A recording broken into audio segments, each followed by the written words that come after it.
All right, you all, welcome tonight to our second presentation of the Conversation on 13th. Valley Outreach Synagogue, Congregation Orami, USC Kasdan Institute, and Hebrew Union College are proud to bring you the second of a two-part discussion on the film 13th. This is another of many joint efforts for our community working to bring you anti-racist education. It is an honor to introduce you to Josh Holo, a teacher, a mentor, a friend. Dr. Josh Holo, who is the Dean of Hebrew Union College Jewish Institute of Religious Skirball Campus in Los Angeles and Associates. That's a lot of, that's a lot of information. Associate Professor of Jewish History. Yeah, thank you. It's very long. Associate History of Jewish History. He served as director of the Lockheim School of Judaic Studies at USC from 2006 to 2010. And Dr. Holo has written a book, Byzantine Jewry in Mediterranean economy, and much of his publications focus on medieval Jews of the Mediterranean. Dr. Josh is the Dean of HUC JIR. He founded the College Institute's digital learning platform and founded a neighborhood religious leadership coalition, including Christians, Muslims, and Jews in the University Park/West Adams area of Los Angeles. You're a very important man. Josh happens to be a great friend of mine and a leader in this space, and we are extremely fortunate to have him tonight. Dr. Holo, welcome. Thank you, Kiyomi, and thank all of you for joining us. I look forward to our conversation, and I know there will be opportunities for Q&A. I'm going to stop in the middle so that there's some Q&A for the first part, and then we'll continue on to the second part. And there'll be ample time, I hope, for Q&A at the end as well.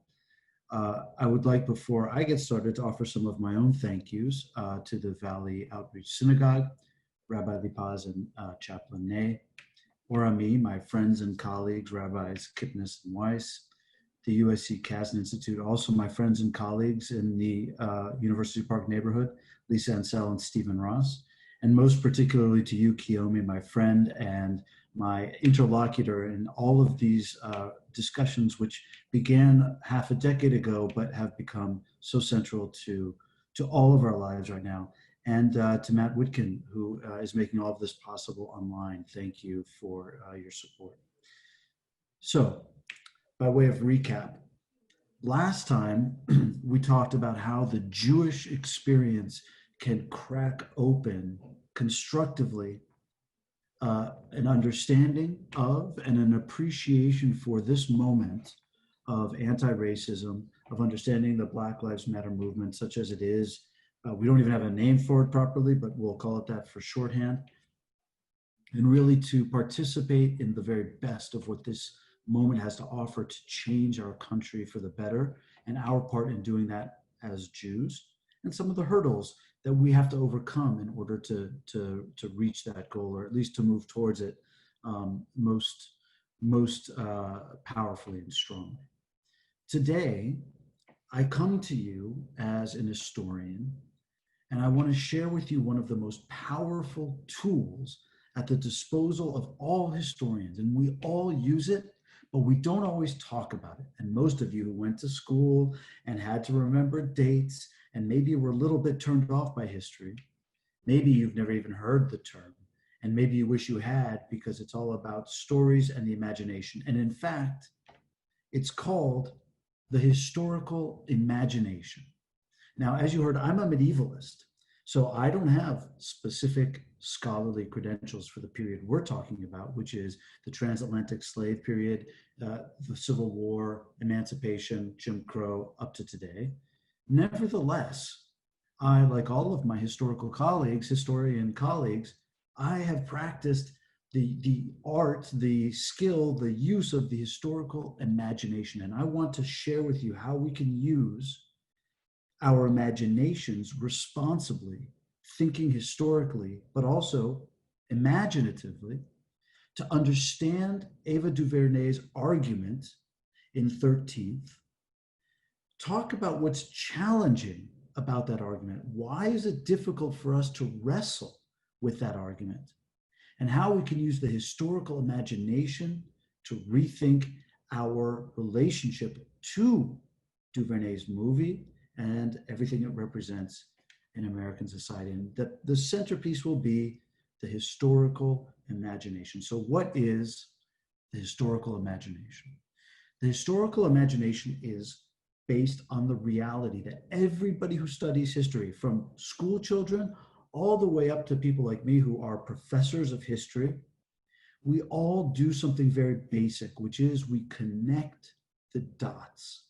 I get a document from 1,000 years ago, and I get another document from the same city 998 years ago, and they're both about the Jewish community in medieval France, but they're 2 years apart, and I don't have any other documents in between.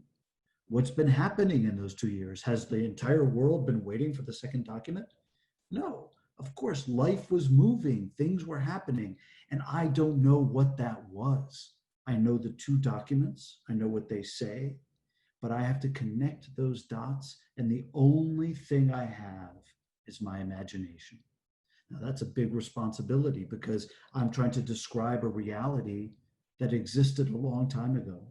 And I'm going to use my credibility as an historian who has access to those two sources and all of their context.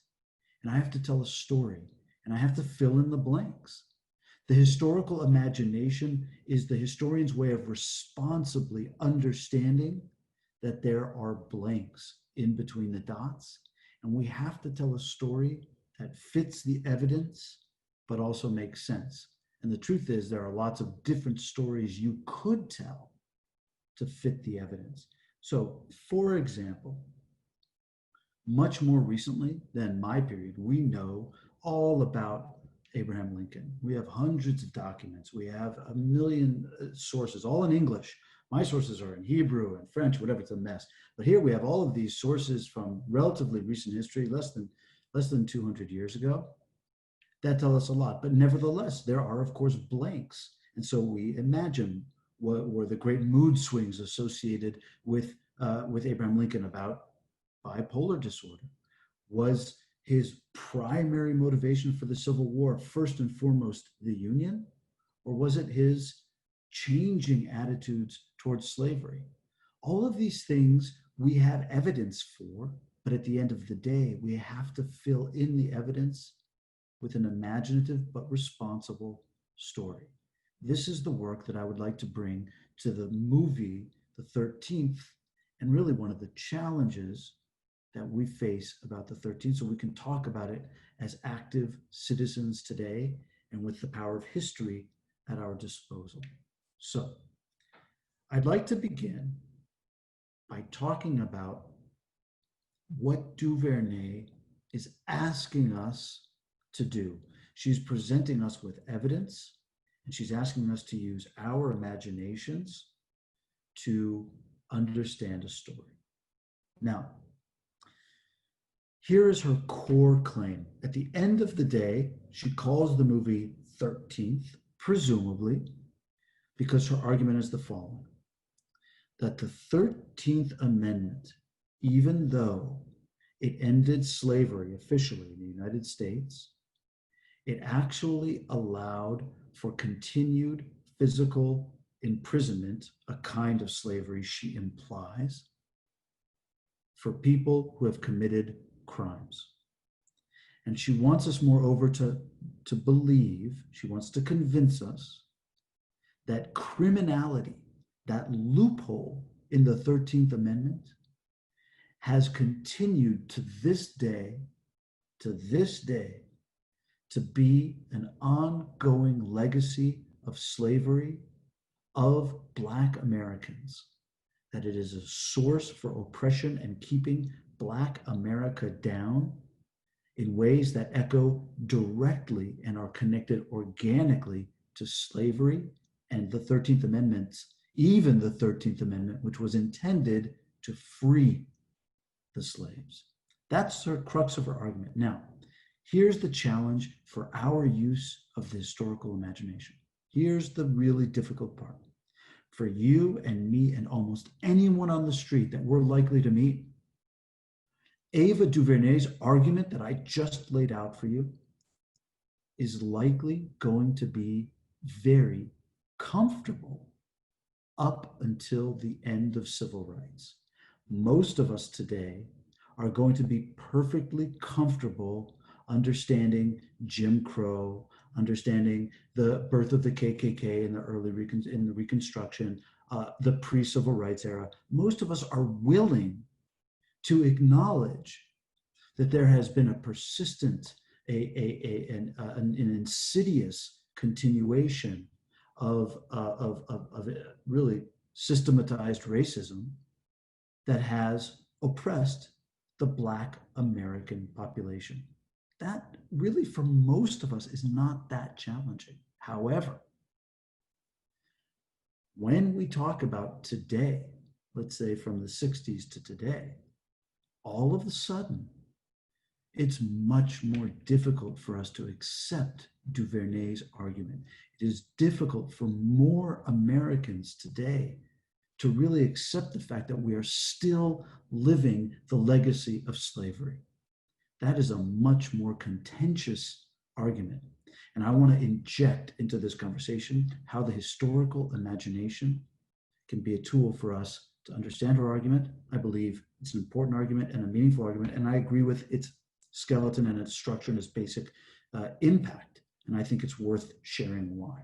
So, with your permission, I'm going to share my screen, and we're going to watch a little bit of a couple of videos to lay out the situation. So first, as a refresher, here is the essence of the argument of the movie 13th.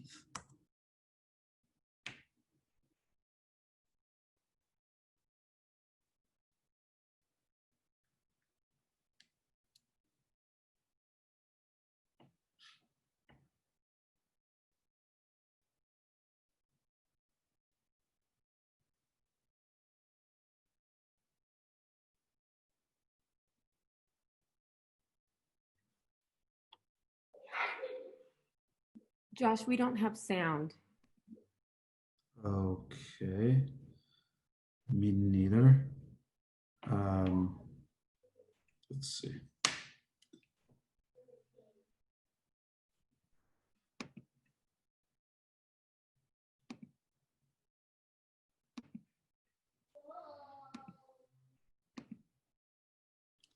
Let's try again. Tell me if it works, Keely.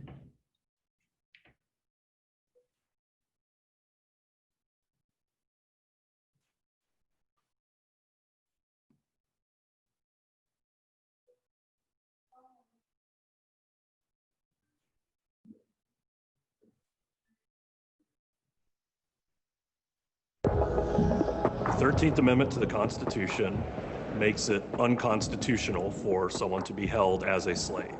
In other words, it grants freedom to all Americans. There are exceptions, including criminals. There's a clause, a loophole. If you have that embedded in the structure, in this constitutional language, then it's there to be used as a tool for whichever purposes one wants to use it.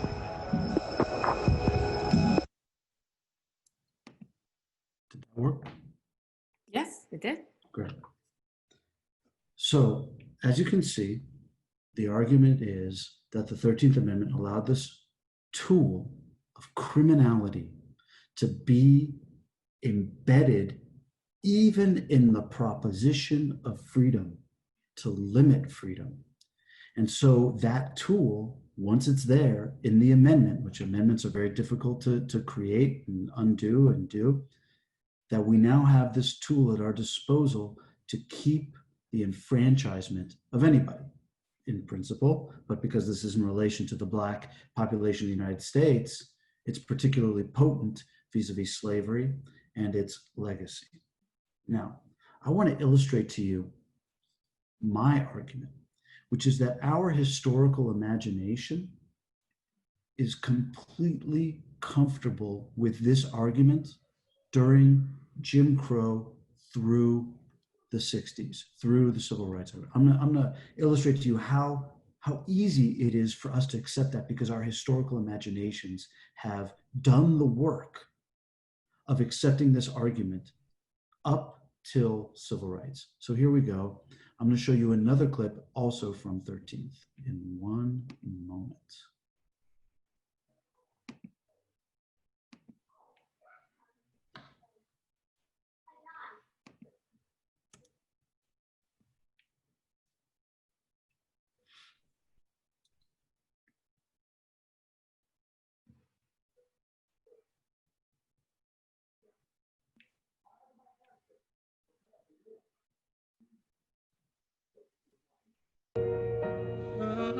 We had lynchings in this country between Reconstruction and World War II. Thousands of African Americans murdered by mobs on the idea that they had done something criminal. At the National Democratic Convention. There we have the notion that lynchings, the classic anti-Black, racist, violent attack of the Jim Crow era, lynching, was supposedly defended by the claim that Black men were assaulting and raping white women. That was the crime that was used to justify 4,000, maybe 5,000, maybe more, we don't know. Thousands of people were lynched on the claim of criminality. Now, that was the story through Jim Crow. And that was a story that obviously had currency. People accepted the connecting of those two dots. Crime, punishment. They accepted that, and the lynchings continued. The only time that lynchings were not about presumed Black crime and presumed Black punishment were the small minority of about 25%, well, small, significant minority of 25% of lynchings, which were of white people who were lynched overwhelmingly because they were against lynching. So, well, that's a different case, but 75%, 4,000 plus Black Americans were murdered summarily on the ostensible claim of a crime which justified an ostensible punishment. That story was filled with the imagination. Now, we know that that was imaginary. That was really imagination in the worst sense.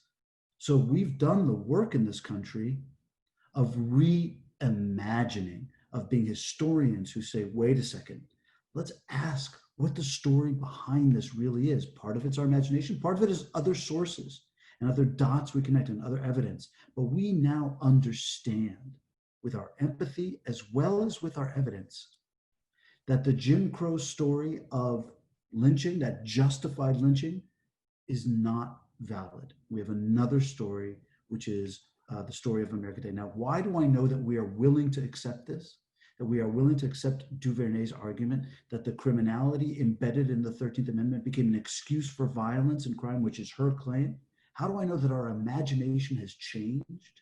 That we're no longer there? Because if you go even to the most antagonistic voices in American society today to things like Black Lives Matter or the claim of Duvernay, the claim that there is systematic racism, the claim that mass incarceration is a direct legacy from slavery. If you listen to the voices who are most antagonistic about that, they today will recognize and they will not argue against the fact that we need to reimagine the story of Jim Crow. And here is my example. Ben Shapiro is one of the most outspoken conservatives in America today. And he absolutely argues against any such argument such as Duvernay puts forward of the legacy of structural racism. And nevertheless, Here's what he has to say about Jim Crow. First of all, it is true, of course, American history is replete with racism, and some people are currently affected by racism in the past. You may not have inherited as much wealth if your parents lived under Jim Crow. Obviously, that's true. But we cannot. So you see, just as an example, obviously this is not a sociological survey. I'm just trying to illustrate a cultural point. That Duvernay's argument has allowed us to see that up until civil rights, we Americans overwhelmingly have deployed our capacity for the historical imagination to reverse a story. We no longer buy the myth of Black guilt that justified lynchings. Now, basically, all Americans of goodwill understand that we need to go into the experience of America in the Jim Crow period and appreciate nuance and human stories and realities that shape a completely different story. And all Americans of good faith now understand that because of the use of the historical imagination, lynchings are just crime themselves. Okay, that brings us to the historical part of the historical imagination. Now we come to the difficult part, which we will talk about in a minute, about the application of the imagination to our contemporary reality. Before we get there, I'd like to pause to see if there are any questions. Yeah, one technical thing, people are saying that, one person is saying they couldn't hear you very well. So if you could speak up, or I'm not sure, I hear you pretty well. So I'm just making sure if your volume is down a bit, turn it up all the way. And then we got one question. I think this one might need a little bit of explanation. How would Dr. Holo have written the 13th Amendment? Oh dear. Yeah. I come from a family of lawyers, so I'm going to get myself into trouble here. Is your dad on tonight? My dad is probably on. I don't know. Hello, Dad. We'll find out. I will say this. My understanding is that in other major democracies around the world, I don't know which ones, I don't know if it's the Anglo-Saxon tradition of English law or the continental tradition of French and Napoleonic law, or both, except for the United States. I do know that the removal of voting rights from criminals is not necessarily the case in all democratic countries. In the United States today, excuse me, if you're a felon, if you're a convicted felon, you can, I think in most cases you do, but you certainly can lose your voting rights for the rest of your life. So that's a minor, because it's not the same thing, and it's minor. Compared to imprisonment, I mean, compared to the oppression that Duvernay is trying to argue. But it does illustrate the fact that there might be a concern in the writing of the 13th Amendment. On the other hand, I will say this. I don't know anything about the legal history of the 13th Amendment, but it occurs to me that it might have been also because the writers of the amendment understood that if you jail people for crimes, you might be violating the 13th Amendment, and they weren't about to give up on jail. I mean, they weren't about to change. So you could interpret it in a way which has nothing to do with keeping your pressure on the Black community. Honestly, I don't know how to interpret it in that way, because I have no expertise whatsoever. I just know that there are variations in the democratic world that might allow us to rethink what some of the implications of the 13th Amendment are. Are we ready to move on? Thank you. Yeah, go ahead. All right. Now we get to the challenging part, which is the contemporary imagination. No big deal anymore for us to acknowledge that we have to reimagine the Black experience of lynching. We have a different understanding. We've been able to apply the historical imagination, but it gets more complicated when we talk about mass incarceration and Duvernay's argument that mass incarceration is actually a legacy of slavery to this day, and that we therefore have to confront, in a way, a modern version of slavery, which is, I think, a fair articulation of the film's position. So, back to sharing the screen. Dr. Josh, I'm hearing again that your volume is a little down. So do you want to change the I can try to speaker change setting? my microphone. Okay. Perhaps that will help. Does this help? Is this better? I mean, Why don't Andrea Mann, go ahead. I'll continue, and then if it's yeah, they said I'm hearing it's better. That is loud. Okay. All right. I will continue. You'll let me know if I should change. So you should all see a chart from the Marshall Project, which is in front of you. The Marshall Project is a reputable nonprofit that centers on journalism about criminal justice. It's cited by many sources. It's a relatively new nonprofit organization. The number you should see here is that this is rate per 100,000. So this is proportional to their communities, the population. Black men are 5 times as likely to be incarcerated as white men. So this is just a basic point. So when we talk about the historical imagination, this is the dots. This is not the imagination between the dots. This is just the dot. We have a piece of evidence right in front of us that nobody really disputes. This is not a controversial piece of evidence that black men are 5 times more likely to be incarcerated than white men. Black women, I think, are 2 times as likely to be incarcerated from white women. Here is the number, roughly twice as much. And then the total of both men and women is also much, much more likely that black men are likely to be incarcerated.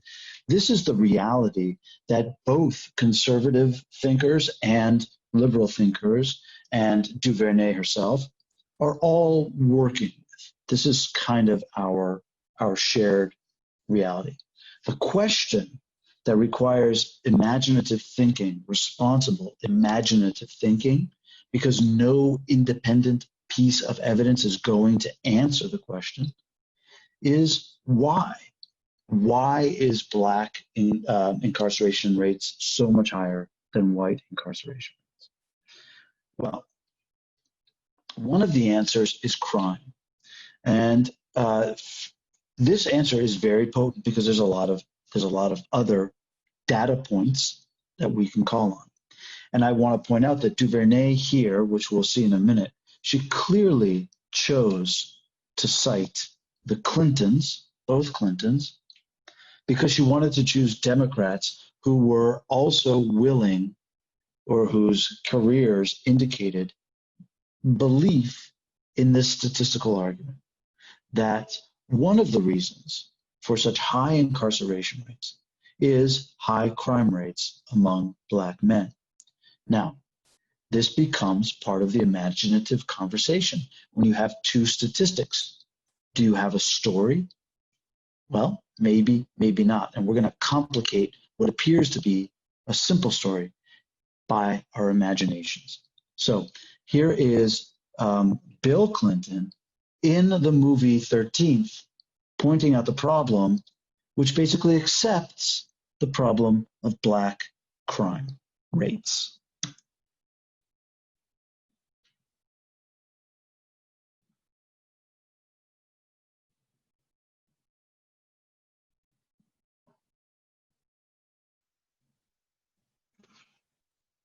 I don't know how you would characterize the gang leaders who got 13-year-old kids hopped up on crack and sent them out onto the street to murder other African-American children. Maybe you thought they were good citizens. She didn't. So we have a Democrat, someone we would think who also has a reputation for being very friendly to the Black community and the Black electorate, arguing that these facts of Black on Black crime rates implicitly are part of the story for understanding the mass incarceration rates. Now, DuVernay is putting that as one of the points. She's saying that's one of the main arguments. It's such a major argument that even the Clintons basically buy that argument. Now, it gets more complicated when we allow ourselves to use our historical imagination today. It's no longer historical, it's contemporary, our contemporary imagination. And I'm going to share two versions of the ways statistics can tell different stories and can cause us to think about different stories in our minds. So I'm going to share again. Josh, before you leave this point, one of our audience members says, do you think that people were lynching Blacks because they knew there was a loophole in the 13th Amendment, or because they were racist? I want to say, not as an historian, but as an American and as a human being, I find it very hard to believe that this was about the 13th Amendment. I think that lynching was about rage, and it was about the Civil War, but it wasn't about the 13th Amendment necessarily. I mean, it was about so many deep-seated sources of anger and disenfranchisement and poverty. I mean, a million things, including sheer, unmitigated, violent racism, just because. As a follow-up, though, wasn't one of the points or underlying points was the creation of the police force as kind of lynch mobs?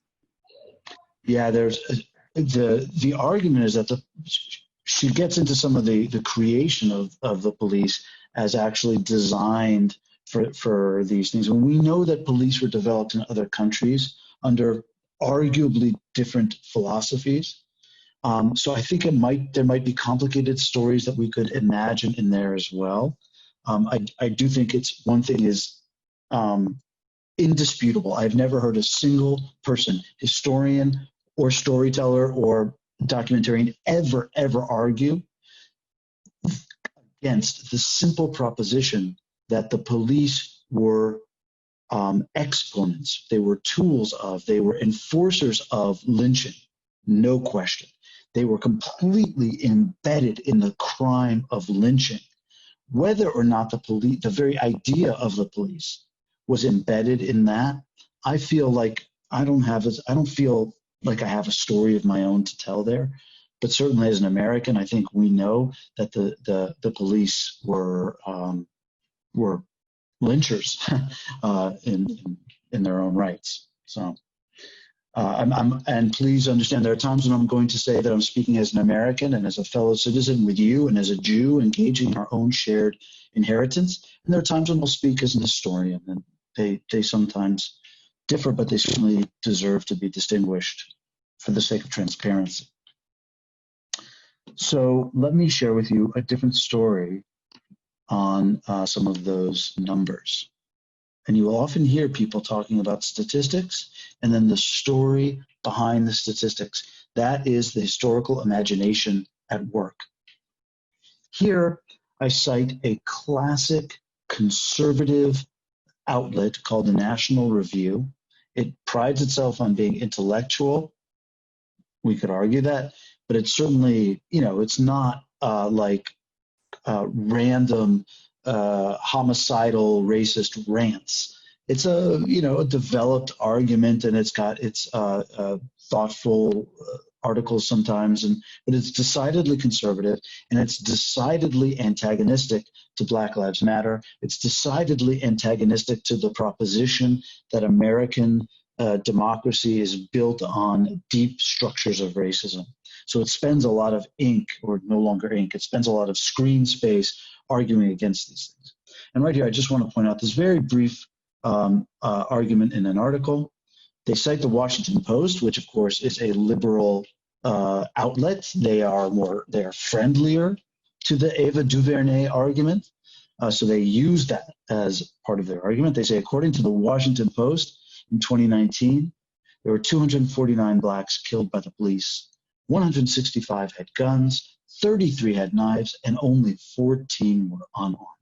Okay, clearly we understand what the argument is here.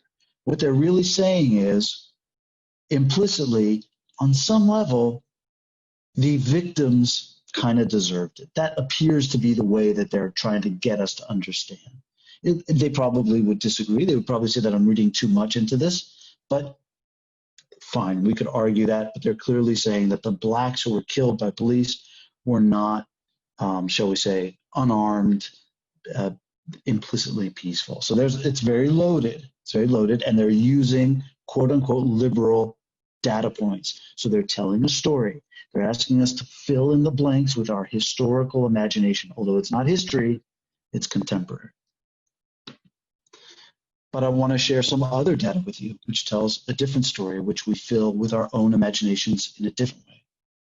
It is also true that when we focus, as it says right here, on racial disparities in police shootings of unarmed civilians, notice it's not necessarily fatal, and it's over time as opposed to just 2019, and have consistently found that police are more likely to shoot unarmed African American men than unarmed white men. Okay. We're not going to have a statistical argument here. What I want you to do is to understand where our historical imaginations go to work and lead us in different directions. We fill in the gaps. We have a different image of a boy walking down a street or a man walking down a street, a woman, a cop, a civilian. What goes on in our minds when we think of these statistics? When we think of someone getting shot holding a knife versus thinking of a black man who is walking down the street with no weapons whatsoever and more likely to get shot by the police. What is the story? And think for a moment, if you suspect that your story is the same story of an African American mother who has to have the talk with her boy, or a man going to the supermarket, just take the time to use your imaginations to appreciate why the imagination itself shapes our reality. It's a big deal. It is your entryway into understanding reality. And so I want to conclude with a story that helps us capture the imagination. And I want us to think no longer of historical imagination, nor even of contemporary imagination. I want to call it sociological imagination. We now don't have the situation where I have a letter from 150 years ago and a letter from 148 years ago, and I have to connect the dots. Now we have more statistics than any of us could possibly digest. We have newspaper analyses. We have video. We have infinite data points, but we still need to tell our story. But it has to be sociological. We have to use the data judiciously, but I promise you, the story matters. The sociological imagination, as we understand our own reality today, is replete with meaning and difference depending on your use of the imagination. So I want to share with you an amazing story of a Jamaican man who now lives in the United States, who wrote an article for the Atlantic Monthly called Walking While Black. And he tells the story, which by now I think most of us have heard many times, although many of us not so just very recently, of black men going about their business, completely just plain old living their lives and having all kinds of run-ins with the cops, being followed, being harassed, being beaten, or God forbid, being shot. And he tells an entire story of harassment, and he has a very calm, engaging voice. I'm not going to tell that story. I'm going to show you a video of another story which just helps us capture the imagination. So join me in enjoying this. Really, I find it a very beautiful and compelling short story, which I've shortened with the videos.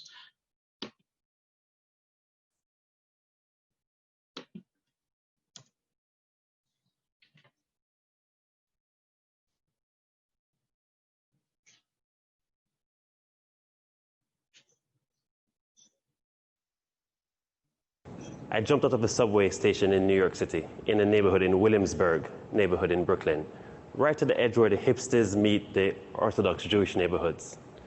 And I step out of the subway and see a man racing towards me, speeding in all black attire, and I looked and I recognized there's an Orthodox Jew moving quickly towards me. Now I assume that, and this is not as unusual as it should be, but I assume that my complexion, that being black made me seem suspicious, and so he was veering towards me because of that. So I tried to move quick, but not too quickly, lest I seem more suspicious, to get out of this man's way. So I veered, and somehow, maybe the all black was him being a ninja, and I misplaced him as an Orthodox Jew. But in no time, he didn't so much walk as glided, and he was right in front of me. And as he's coming right towards me, I think, not the face, not the face. I know, vanity. And leaned back, expecting to get hit or something of that nature, something not pleasant. And he leans forward in this lovely voice, quietly, and said, "Would you like to do a good deed?" Yeah, of course, I'm game for a good deed. Mind you, I was late for dinner, but still, I was too intrigued. So he said, "Follow me," turned, and darted off. So I followed the ninja, turned the corner, and there was an older man, a rabbi, with 3 kids waiting, huddled in the cold, so maybe it really was cold. And he said, "Follow me." I went across the street, stepped into the doors of this gorgeous synagogue with these majestic halls, headed up the stairs, thinking I'm about to do some marvelous task, only to walk in this kitchen, and he pointed at this tiny kettle and said, "Unplug the kettle." It's like, okay, unplug the kettle. He goes, "We're done, thank you."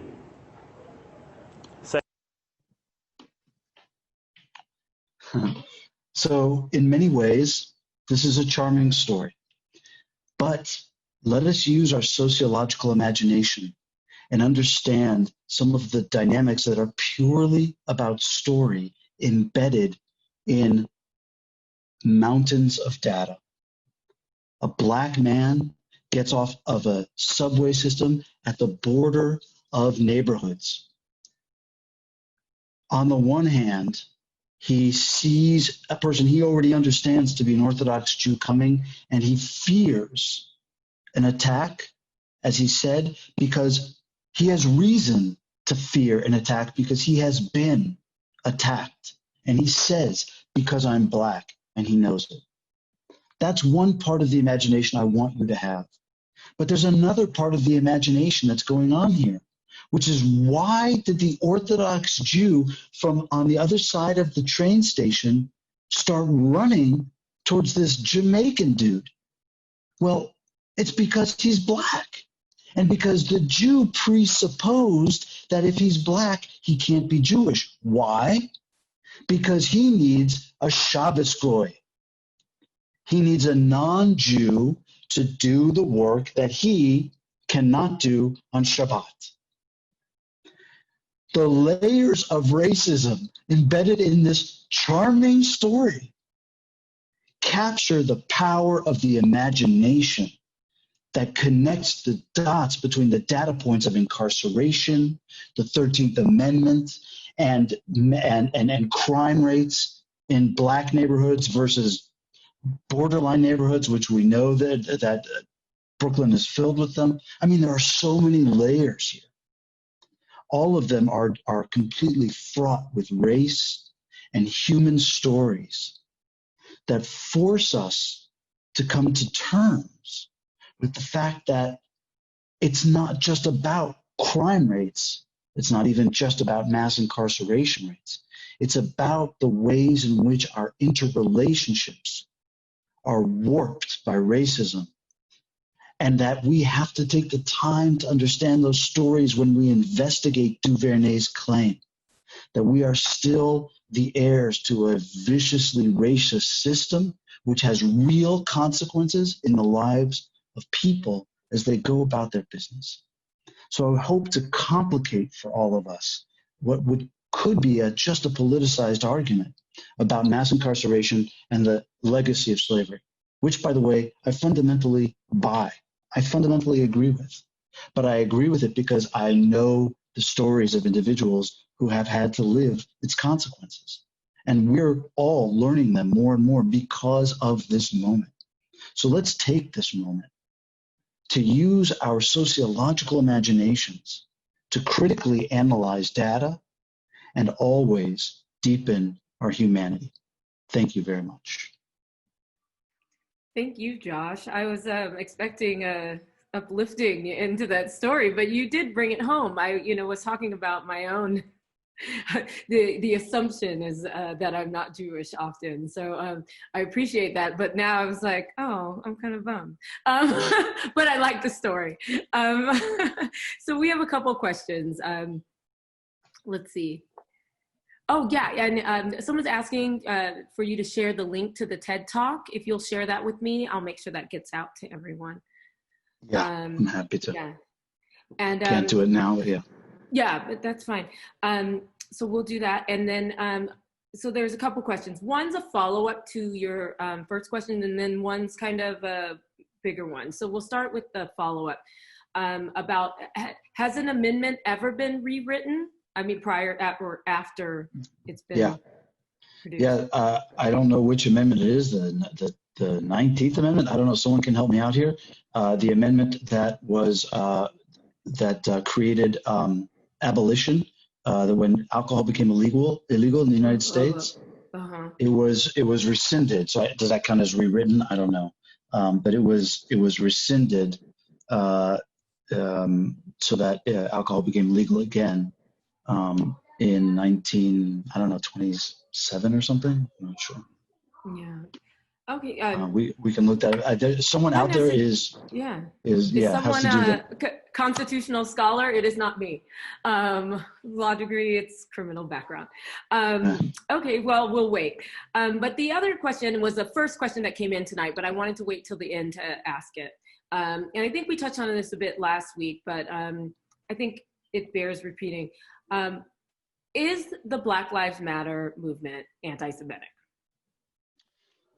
I do not doubt for a minute that there is anti-Semitism in corners of it. I am sure of it. I am as sure of it as I am that there's anti-Semitism in every human endeavor. I mean, it's a pretty widespread thing. Even when there are no Jews, it seems like anti-Semitism has the capacity to capture the imagination of people, which is very troubling. It's very persistent. It's very painful for us. It's, I am not one of those people who treats anti-Semitism like it's not such a big deal. It's a big deal, and it needs to be confronted. And it exists in the Black Lives Matter movement. I don't know the degree to which it exists. I do know that in the past, some of its leadership have made statements that seem pretty aggressive, and sometimes anti-Israel sentiment matches up with anti-Semitism, and sometimes not. I think they're both possible. But I do think that there is some anti-Semitism in the Black Lives Matter. I do not believe that the movement itself is intrinsically anti-Semitic. I think that it has at its heart a claim which has nothing to do with Jews anyway, which has to do with Black Lives Matter. And it has to do with a very urgent and very pressing and very widespread agenda, which we're all experiencing now. And the fact that the murder of George Floyd has launched it into such frontal attention for all of America has really made the anti-Semitism, whatever it was, really recede, I think, by and large in favor of what is the core claim of Black Lives Matter that has to do with the structural racism that we're talking about. Word. Look, is that wine? So jealous. I should have had. No, it's water. I gotta watch what I say. I can't just be drinking. Oh, you're all right. You're amongst friends. So I want to thank you, first of all, just as a friend and just as a human being who I really love and respect and cherish. I appreciate your friendship, and I want to thank you for coming tonight to join us. It has been such a pleasure to engage in this conversation. So as you all know, this collaboration will continue to bring you anti-racist education. So look for more information in our about our August 4th panel about how to dismantle the systemic effects of racism with marriage and family therapist Frank Baird and author and lecturer Max Clow. Josh, again, I appreciate you, and I'll let you in this tonight. Kiyomi, the pleasure is mine. I will always say yes to anything you ask because it's such a pleasure to spend time with you, and this opportunity has been really wonderful. And I want to thank everyone who has come back to listen again. I hope our paths cross. And for those of you who live in the San Fernando Valley, my home and the home of the Valley Outreach Synagogue and Or Ami and so many of our communities, it's a large center of the Jewish community. I want to invite people who might be interested to join the Dean Circle in the San Fernando Valley, which is a group. It's a small group, so you have to make sure you're interested to study with me on a monthly basis every year and to support the Hebrew Union College. And if you are interested, please check out the email cweiss@huc.edu in the bottom on my nameplate there. And Kathy will give you details if you're interested as we continue to share learning in our Jewish community, both topically on things of great sociological interest today, as well as our history and our tradition. Thank you so much. Thank you again, Josh, and thank you everyone who's participating and putting themselves out here this way. I think we have a couple last-minute questions here. Let's see. 18th Amendment on prohibition is this. The 21st Amendment repealed the 18th. We have constitutional scholars out here. Oh, well, and you know what? I knew you took us home, but like, give us one more. It's like, what do you call it? An encore. Does Black Lives Matter have a responsibility to speak out against the anti-Semitism in its movement? I think that every movement that stands for human dignity should be voicing basic tenets of decency and attacking all of its expressions that we know to be pretty standard: anti-Semitism, racism, homophobia. I think those things are not difficult to name. I'm happy to stand up against racism and say I'm anti-racist, and then to learn how to do the work. And I say learn advisedly. I'm figuring this out. And so let's work together to figure it out humbly, but sincerely. Yeah, I'm anti-racist, and I will embed that when I talk about being fighting against anti-Semitism and protecting gay rights as their human rights and participants in our society. I think we should all be standing up for those things, and I don't understand why maybe one wouldn't stand up for those things. Absolutely. I appreciate that. And it wouldn't be a conversation with you if your dad didn't chime in. Your dad came with receipts too. He said the 18th Amendment on prohibition, which you were correct, repealed by the 21st Amendment on December 5th of 1933. Get it right or pay the price, Josh. So there you go, you all. Okay. I added that part, but your dad, it actually says love, Dad and Ellen. So. Okay. Thank you. All right, you all. Thank you again. And thank you. Bye-bye.